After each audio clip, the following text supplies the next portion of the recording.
Hello everyone, welcome to our channel. तो friends समस्त को कृष्णा एकेडमी क्लासेस को बहुत बहुत स्वागत।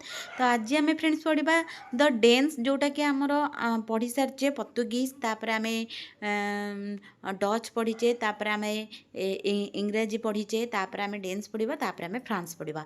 पूरा बिट बाय बिट मु पढ़ी चलची। तो 3टा क्लास आमर मॉडर्न हिस्ट्री सरी जाइए। यहाँ हूँ 4th क्लास द डेन्स जोटा कि आम पढ़ा एवं सबुठु छोट विषय आउर बहुत कम समय पे आसिकी से पलैथिले इंडिया को। तो फास्ट आसते Danes East India Company 1616 AD रे प्रतिष्ठा होता। मुझे ये लिखिदेची डेनमार्क ईस्ट इंडिया कंपनी 1616 मसीह प्रतिष्ठित होता।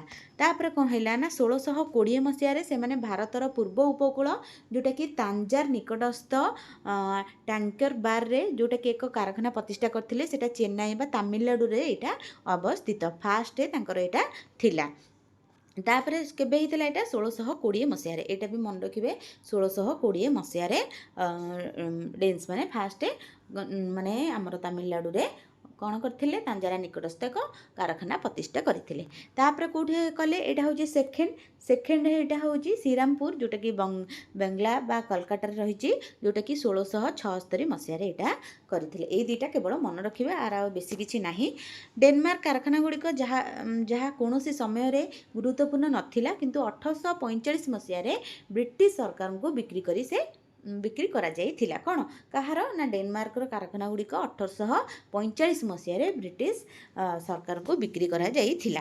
तापर आसिला डेनमार्क लोक मैंने वाणिज्य अपेक्षा से मिशनरी कार्यकलाप से अधिक जनाशुना थिले। जदि क्वेश्चन आसिला डेनमार्क लोक मैंने वाणिज्य अपेक्षा क्यों कार्यकलाप अधिक जनाशुना थिला, मिशनरी कार्यकलाप अधिक जनाशुना थिला। एतिकी ही थिला हमर डेन्स। बहुत छोट विषयटा तुम भावुची बुझी पारथेबे। नेक्स्ट फ्रांस पढ़िया। फ्रांस रो बहुत किछि अछि, युद्ध बुद्ध बहुत किछि, सेटा बहुत लॉन्ग विषयटा रहिबो। नेक्स्ट क्लास में पढ़ेबी आपण माननकु। नोट्स ऑलरेडी बनी सारछि। तो देह खराब थिबार मु 5 डे गैप नहीं जाइथिली। तो एबे रेगुलर पुणी क्लास चलिबो। तो चलते वीडियोटी जो मैंने देखी से बहुत बहुत धन्यवाद।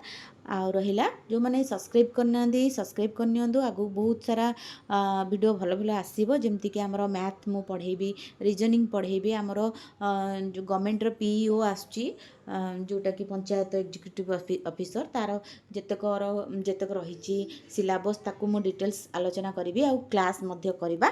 तो चलते वीडियोटी एंड करदे। जो मैंने देखी से आउ थे बहुत बहुत धन्यवाद। Thank you.